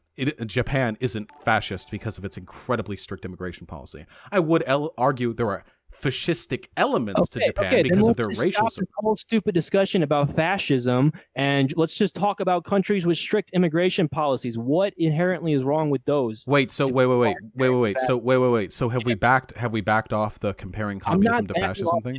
Well, you keep saying you're not backing off, but then you beg me with tears in your eyes to move on to a new point, because we can go over every excess of Nazi Germany and Soviet Russia, and I can prove to you point by point that there's nothing intrinsic about what happened in the USSR to like a real issue that we can have an interesting discussion about. I don't care about the historic. Well, I know you don't care about the history because it disproves you. It disproves. Listen, historical arguments are necessary for determining the outcome of certain socio-political situations. I'm sorry, history disagrees with you. I'm sorry that you have no examples to point to. Hey, bro, can you answer my question? What question? Wait, can you answer the 78 fucking questions that you've dipped away from? We can just go over the most recent one. No, let's focus on one thing at a time. I asked you. Oh, wait. No, I agree. Let's focus on one thing at a time. So let's go over point by point the excesses of Mao's China and the USSR as compared to Italy and Germany. Does that seem like a fair comparison from which we can determine whether or not the excesses of fascism are intrinsic or extrinsic? Very interested in. You're so slippery. Let's focus on one point, but until I get scared, then we move on to the next one. No. If you admitted that immigration restriction is not inherently fascistic, so therefore, why do I even need to defend fascism? I don't. Because that wasn't the reason why we talked about fascism. I said people like you lead to a fascist government. You don't just believe in strict immigration policy. You believe in the JQ and fucking ethno states. There's a big difference. No. There are plenty of conservatives in American history who have defended strict immigration. You've defended ethno states and the Jewish question. Okay. Is Japan an ethno state, and is Japan fascist? Go. Japan is, I would call it a soft ethno state, and it has fascistic tendencies, but it is not a fascist state. Do you want to wait? I know you're mad. Do you want to talk about Japan? Do you want? I know the reason why you're jumping is because you think you're going to find a point I'm not educated on, but you're wrong. My brain contains yours. You're the lymphatic node, the black little nubbin inside my glorious big fucking pink brain. Okay? Oh, you are hilarious. Hey, man. I am. I get paid money to be funny. Bro, if what I want is much softer than what Japan has right now, so by your very argument, I'm not a fascist even close. No, that's not how arguments work. You believe in ethno states. You believe in Jewish conspiracy theories. Bro. You are a fascist. Why do you run? Why are you so scared of your own values? I'm open about what I am. I'm an anarcho-syndicalist who believes in the validity of political violence. Everything anyone could say negative about me, I'm upfront about it. You run like a bitch from every point you try to make because you're scared. You know you can't defend your own arguments. So let's talk about one point. Anything, dude. Why are you running? Why are you running? Why are you running? I'm right here, dude. I'm not running anywhere. So I'm gonna pick the question this time because you've jumped ship like 20 times. Let's go on my question, okay? I'm having fun here. You're having fun here. I think we should calm down a little bit. Yeah, okay? Maybe. Oh, if you could disprove my points a little bit more softly. Oh, that'd be really convenient for me. Calling me a fucking idiot or whatever is not add to your I called the ethno state an idiot. Oh, what a breach in civility. You're right. I'm sorry. It's people like me who ruin political discourse. You realize you cannot accuse me of ruining political discourse when you've just been arguing from feels this entire time. You people are monstrously bad to political discourse. You realize that, right? Why do leftists always try to take like right-wing memes, but it never happens in reverse? Why? What right-wing meme? You people literally call yourselves identitarians. What the fuck are you talking about? Libertarianism was stolen from left libertarianism. That word is gay as fuck. I wouldn't use that word. What word? Go identitarian. Okay, sure. I mean, a lot of people like to use it because it sounds a little bit nicer than Nazi. How do you describe yourself? Somebody who believes in ethno states and the Jewish question. Black nationalist. Cute. Is this conservative humor? Is PJW right? Are conservatives getting funnier? Come on. Hey man, come on. I'm not a conservative. Give me more credit than that. No, you are. You're right leaning. That you fall within the purview of a conservative. You're not right leaning? I'm Tulsi Gabbard is my preferred presidential. Really? Candidate. Do you think like this irreverent meminess is funny to anyone here? You just look like a coward. How do you describe yourself? I'm socially conservative, economically left wing. You're economically left wing in what respect? What do you think that means? Anti-capitalist. You're an anti-capitalist? Yes, sir. Okay, you realize I'm economically left wing and I'm in favor of like open markets, right? Yeah, I know you align with the capitalists. No, I'm not. That would be like saying I'm lying with the capitalists because I'm pro. That would be like saying I'm lying with the capitalists because I'm pro LGBT, and during LGBT week they're putting all of their fucking logos in the rainbow colors. I don't lie with the capitalists, but I am in favor of an open market, global trade. Whatever helps you cope, bro. No, it's not coping. It's actually that economics is a little bit more complicated than you might understand. Did you think you were smart before coming into this? Because I imagine it might be a little bit shocking for you to realize that you've literally no arguments to back up your sincerely held personal beliefs. 250, okay? So you better so are we retreating entirely to the irreverent memes here? Because if you're done even trying to make arguments, I can move on to other more intelligent people. You were going to ask me a question. Let's go back to that, okay? Okay. Go ahead. So would you out of curiosity, would you sincerely describe yourself as socially conservative and economically liberal? Yep. Okay.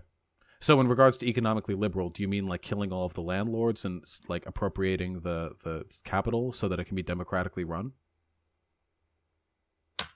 In terms of the specifics of like whether like full socialism will work or not, I don't know enough, but I do think we definitely need higher taxes. I support welfare, and I'm anti-war.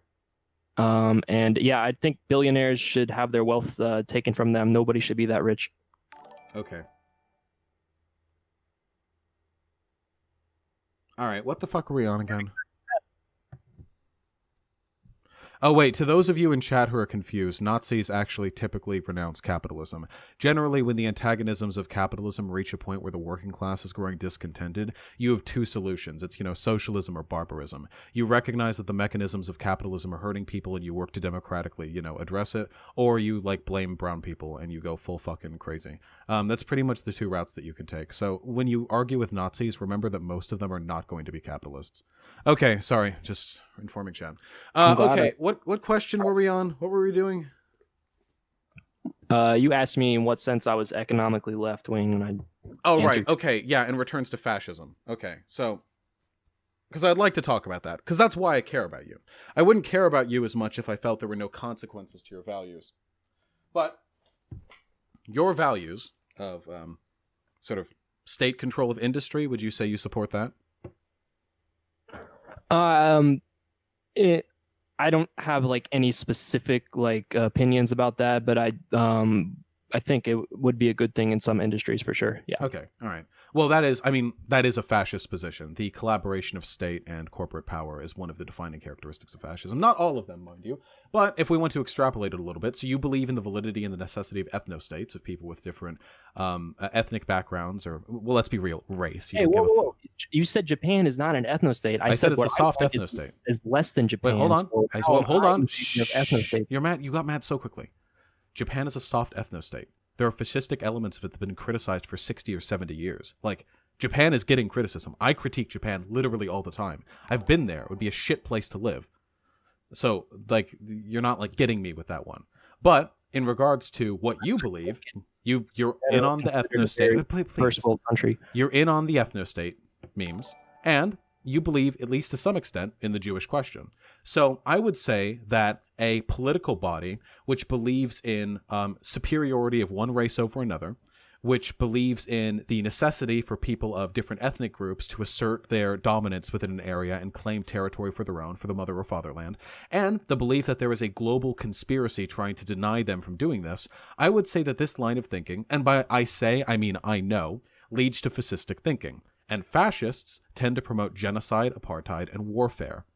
So that is, I think, a very simple line of logic where I can say that your beliefs are materially harmful. You can't just say you're wrong because you support genocide when I don't support genocide. I didn't say you support genocide. I said that the values you hold lead to the types of governments, which then... Do you think that when Hitler was doing his pre-Nazi party establishment speeches, when he was just talking about the bringing power to the German people, do you think he was talking about slaughtering all the Jews? Of course not. They talked about, well, hold on. They didn't open with the fucking Holocaust. They not talked the about they talked about how they people talked about saying- hold on, buddy, you're mad. Please, let me finish. They talked about how there was an economic conspiracy of Jewish people who were looking to engage in economic warfare against Germany after World War I had ended, and that in order to regain their people's rightful place, these people need to be dealt with. It was always in very vague terms, and it wasn't until quite a while later that they settled on the genocide that we now know as the Holocaust. So just because you don't support a genocide now doesn't mean that your way of thinking may not eventually lead to one.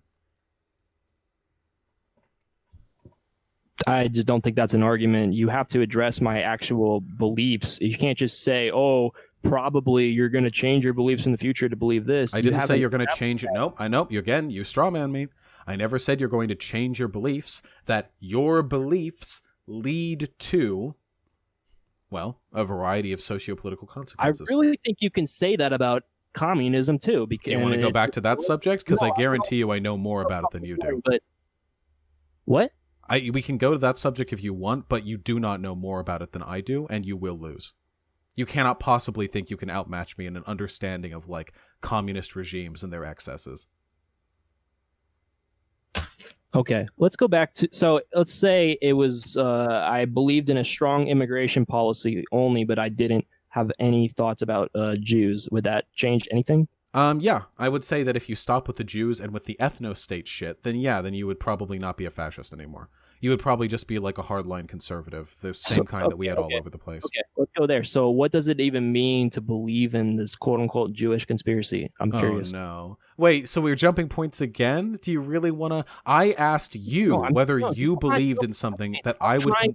Focus in on a topic of discussion so we can have an interesting discussion. Well, you say you're focusing in, but behind us on the racetrack we're sharing together, there were like 82 unfinished points that you have run away from. I have never moved the goals. I have never talked about a subject other than that which we're currently discussing. You're the one who has always moved the goalposts. But yeah, we can talk about the JQ. Okay, so here's my argument. Maybe, you know what? Maybe this will come off like a dog whistle to you, okay? Maybe we can Nazbol sympathy, okay? So I believe that due to a product of some historical and social circumstances, Jewish people are fairly insular as a way of culture. Same as Romani people in Europe. They have to be. They've been subjugated to so much abuse and misery.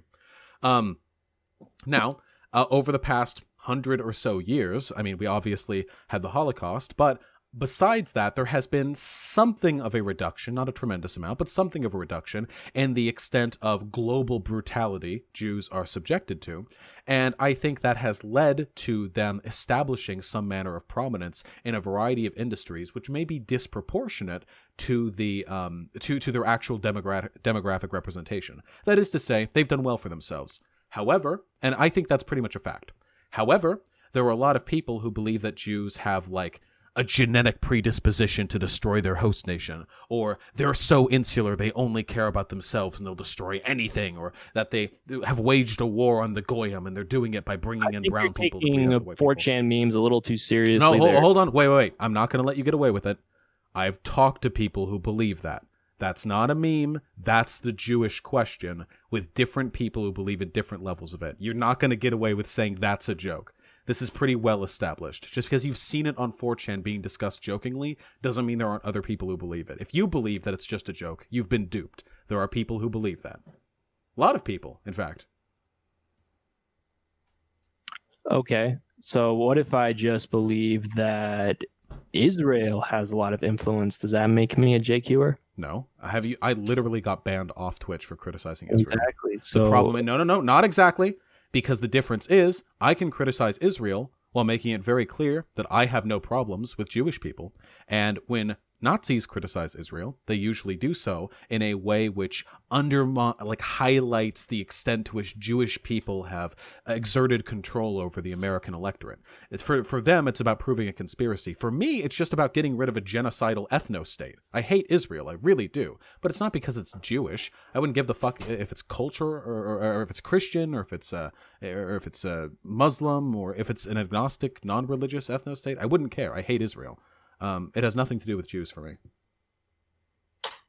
Okay, well, me too. It's not necessarily that it's Jewish is the reason I dislike it. It's what it does, but what it does is also connected with Jews inherently because it's Jews doing it there. So the extent of your JQ belief is stuff like AIPAC, like Israel lobbying groups in America. There's nothing else because earlier you accused me of doing a dog whistle, or No. you made like some whooping noises when I said like capitalist elites. So something tells me you don't just believe it's Well, hold on. Something tells me you don't just believe it's Israel's lobbies. You also believe that the capitalist ruling class is a Jewish machination. In media, there's a lot of Jews. Are you going to deny that? Religiously Jewish people or ethnically Jewish people? Ethnically Jewish people. I don't recognize the existence of ethnically Jewish people. What? Yeah, we went over this on a stream recently. I think I even put a video out on it. Nobody says like ethnically Christian. Like I'm ethnically Christian. Like my grandparents, I said, well, hold on, please. Christians and Jews, right? Well, hold on. I celebrate like Christmas. I'm ethnically Christian, but I'm not religiously Christian. I'm an agnostic. But I don't recognize the existence of ethnically Jewish people. I just don't. Is that because you don't acknowledge the existence of any ethnicities, or specifically? No, because ethnically Jewish people, it's a non sequitur. There are different ethnicities that have had different experiences with Judaism in different points in time, and they have sort of come together to become the cumulative Jew. It's very weird to me. Nobody does this for any other religious group. Jews are an ethnicity. You can if you want. I personally contest that definition. Why? I just said, because there are a bunch of different ethnic groups that have been engaged with Judaism at different points in time, and now they're referred to like homogeneously as like a singular ethnic group. It's very strange to me. I think that Jews are a religion, and you can say like the Ashkenazi ethnicity, but I don't believe in this like Jewish ethnicity thing. That's really weird and reductive. Sure, I'm just talking about Ashkenazi. Okay. Sure. No, I don't think there's like a huge number of Ashkenazi Jews in media. There are other like types of Jewish ethnicities. But like that's just like a statistical fact. It's not a conspiracy theory. And if why is me acknowledging that fact all of a sudden making me a conspiracy theorist? I didn't say that. I said that. Well, okay. For one, mostly because when people talk about this, they do it in big fucking 4chan green posts where they have the picture that's like 8,000 pixels tall, and it's like a bunch of picture of different CEOs and actors that all have like the Jewish star that's painted on their forehead, and someone puts Satan in there. So that comes off a little conspiratorial, and I've seen quite a bit of those, so I know that's just not a one-off. But I don't believe that there's any like I don't believe that there's this like in-group bias with ethnically Jewish people. I don't think that's a thing. Maybe you could argue like religiously Jewish people, because they have like that, because most of them tend to be Zionist, especially in America, because like Jewish conservatives, maybe not most of them, but a lot of them, especially the wealthier ones. So then they like support Israel's interest, and Israel supports theirs, and the AIPAC and what have you. And I agree that that's a problem, but I don't think it's a conspiracy. I think it's just a demographic. Exactly. It's not a conspiracy. Well, no. But that's the difference. No. Because JQers think it's a conspiracy where Jews are deliberately trying to undermine the host nation and destroy the fucking Goyim or whatever. Again, you're taking a 4chan meme. I listen. No. Wait, you think the Jewish question is a 4chan meme? I'm sorry. No. I'm sorry, buddy. No, I'm sorry. I'm sorry to be the one to break it to you. Hey, people really believe it. It's authentic. I got like 3 words in and you interrupted me. Well, you said something really dumb 3 words in. So like that, like they are genetically predisposed to undermine the Goyim. That is the meme version of. No, it's really not. It's real. No, it's really not. People authentically believe that. You can say to me and to my audience that it's a meme, but nobody here believes you. You're speaking exclusively to yourself. This is a thing that many, many people believe.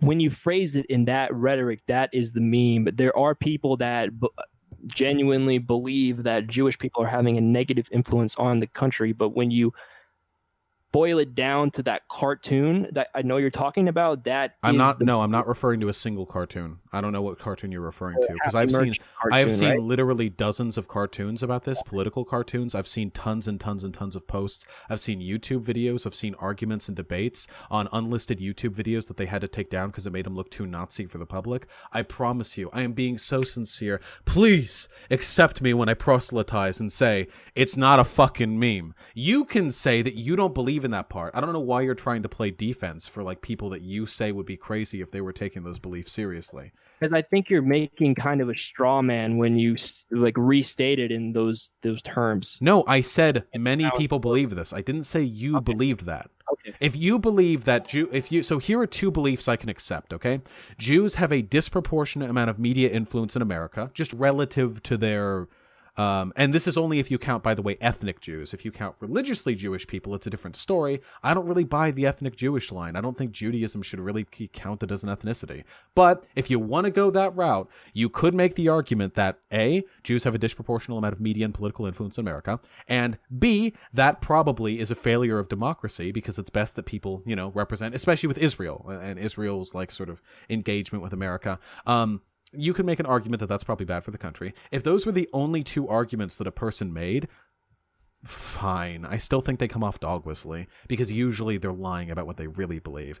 But I do not accept your idea that the conspiracy theory about deliberately undermining the host nation by bringing in unrestricted immigration to destroy the Goyim. I do not accept your assertion that this is just a meme. Okay, so are you saying that let's go back to your point that Jews aren't an ethnicity. I think that most large Jewish organizations such as the ADL, the AGC, the APAC, they would all disagree with you. They don't say that Jewishness is only about religion. I disagree. I literally went over a video on this like a few days ago. I totally disagree. I think it's a far right Zionist talking point to try and consolidate the Jewish religious identity into an ethnic identity so they can build an ethno-state in Israel. I fundamentally oppose it. I oppose all ethno-states. I don't think we disagree as much as you think about No, this. we do, because here's a nice question. So, do you believe there's any malintent with Jews in America or in the West to like hurt America? Do you think there's malintent? Some of them, sure. No, to harm America? Then no, we don't agree. Not even close. I don't think there are any Jews in America who are working to like undermine the Goyim. No.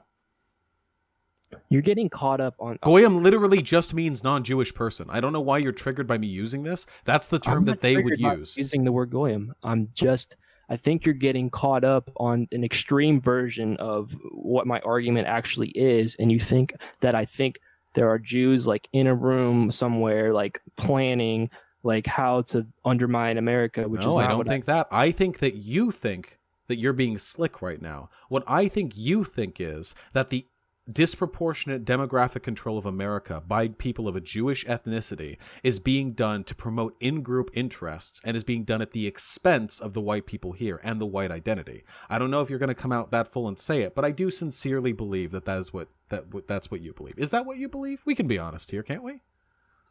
Say that again?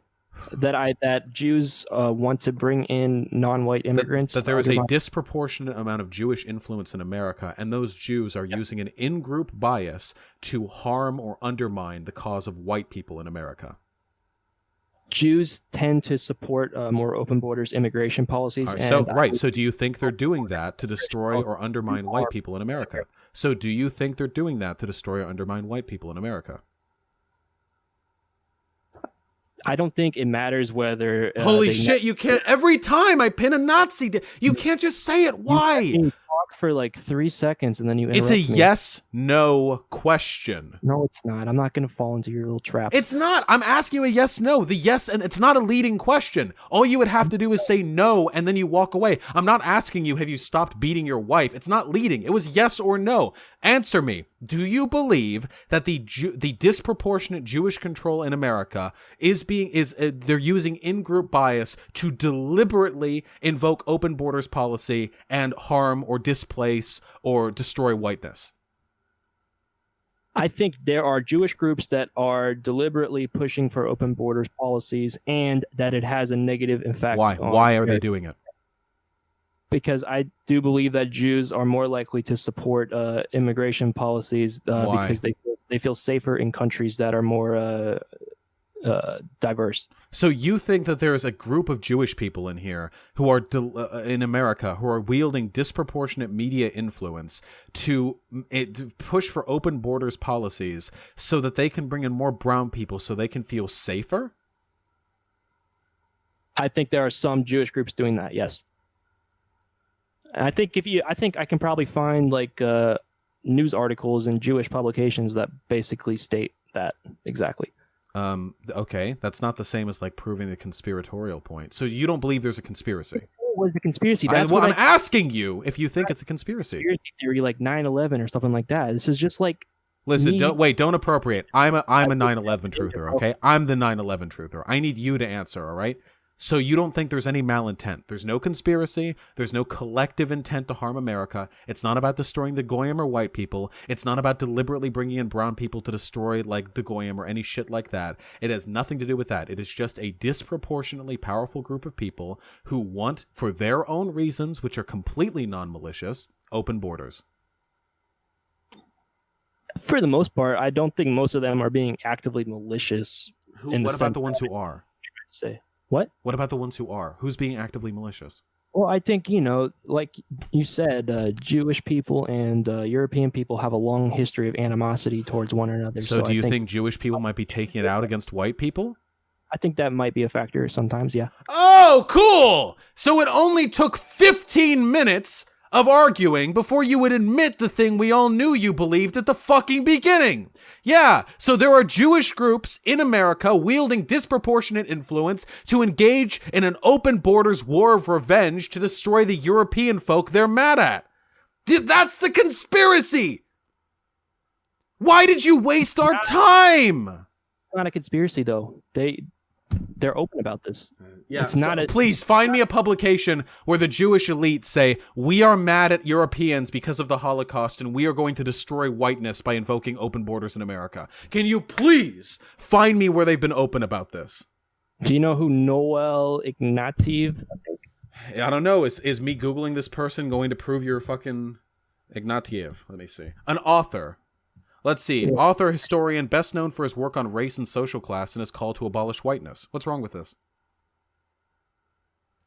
Wait, do you think that one author wanting to do, by the way, the same thing that I want to do, abolish whiteness, do you really think one author doing this is the same as proving that a fucking transnational cabal of Jewish elite are trying to do this for revenge? Oh, I didn't say that, buddy. That's just what... I knew you were trying to pull me into a trap where you're going to say I said something that I didn't. I just said there isn't a trap. You already admitted you believe in the JQ. There's no trap. You're already an idiot in the eyes of myself and everyone else watching right now. You actually deny anything I said, that Jewish people are more in favor of open borders? Because they tend to be left-leaning, so no. And the wealthier ones want open borders for the same reason a capitalist would. I don't think it has anything to do with hurting white people. And you really think... This is pathetic. Wait, you really think... Wait. You just unironically cited one historian positing the same viewpoint I do as an argument in favor of Jewish people wanting to engage in revenge against Europeans. Do you know how insane that is? I believe in abolishing whiteness. We can talk about the sociological implications of that all day.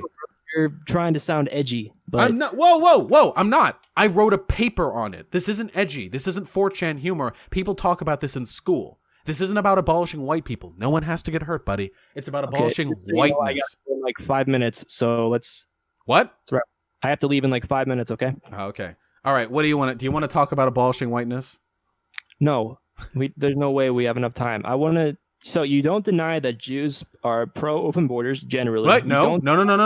This has nothing to do with them being Jewish, though, and as a product of them generally being left-leaning and generally being wealthy. I don't care why you think it is. Do you acknowledge that it is that way? Yes, I would say that Jewish people are, by and large, in favor of a more open immigration policy. Not open borders. Nobody's unironically advocating for destroying the border. But yeah, more open immigration policy. Okay, and do you deny that they are a very influential group in America? Yeah, I don't think they're like very influential. I think they're slightly disproportionately influential, especially in regards to foreign policy in the Middle East. The idea that they control like all the political happenings, or even like a lot of the political happenings in this country, I have never seen that substantiated. Jewish groups actually had a lot to do with the 1965 Immigration Act that was passed. Could you substantiate that? Yeah, not in 5 minutes. I have to like Google, but why don't you look it up? I'm not making that up. Do you know how many times I've been told to look something up by a Nazi, and then I've looked it up, and it turns out they were lying to me? Oh my god, dude! I just don't have the time right now. Okay. And okay. Hard Seller Act. Yeah, there you go. Yeah, I know, because this is a good Nazi fucking talking point too. Because you all got mad because they lied, because they betrayed the will of the people and lied to everyone, and they allowed all the brown people in, even though the fucking Kennedy guy said that wouldn't happen. I know. I watched Nicholas Fuentes. I'm familiar with the talking points. What does this have to do with Jews? So the AJC, one of the biggest Jewish organizations in the country, were one of the primary groups pushing this act. And no, I don't have a source on hand for that, but if you look it up, I'm sure you'll find that. What does AJC stand for? American Jewish Committee. American Jewish Committee. And so, not on the Wikipedia. My main point is you agree with me on what is happening. We just disagree that some Jews may be doing it for malicious purposes. Yeah, no, that's a pretty big difference. The difference between Jewish people being... No, hold on. There's a world of difference between Jewish people being kind of overrepresented, them being kind of left-leaning when it comes to border policy, and you believing they're doing it to maliciously engage in revenge against Europeans. That's a big fucking difference, buddy. Specifically said most of them are probably just... It doesn't... No. You don't... No, trust me. I know. The little Jewish Zionist, like, peons all congregate and do the will of the malicious ones. I know how it works. Listen up, buddy. Look, we got to wrap it up. What do you want to do about the Jewish problem? Do you want to, like, kill them all? Like, what's your solution? No, dude. I don't want to do anything to them. I just think we should be able to talk about it without... We can. I literally talk about like, Jewish control of American, like, all the time. I'm far left-leaning. I've not been called anti-Semitic for it. The only reason I got banned off Twitch is because I was spammed with reports from far-right people like you. And I know that because immediately after my ban, I got spammed an email by a bunch of people with a fucking honkler emote, okay? I have never in my life met a substantial... Hold on! I've never in my life met a substantial level of criticism towards my anti-Semitism. I'm very open about criticizing Israel. This idea that the world is keeping you from talking about it is not true. The problem is that underneath your acceptable views is a whole fucking mountain of unacceptable Nazi dog shit that everyone has every right to give you shit for. You could not go on Twitter right now and point out that all the CEOs of all the major media companies are Jewish. Yeah, because the only reason you would say that is if you're promoting the JQ. Why would you say that? You could go on and say, hey, Jewish people have done pretty... Jews all the time. No, you can't. Dude, if they were Chinese, you could talk about it. Nobody. Yeah, because there's no Chinese question conspiracy theory. The reason why people feel sensitive about the topic is because of people like you. Yes, your idea that it's malicious is a conspiracy theory. You have no facts to back that up. It is by definition a conspiracy theory. I gotta go. Thanks for the chat. All right, have a good one. Don't trip on your way out and break your head open on the corner of a table. We were having a good time. I kicked them. All right. Oh, that was fun.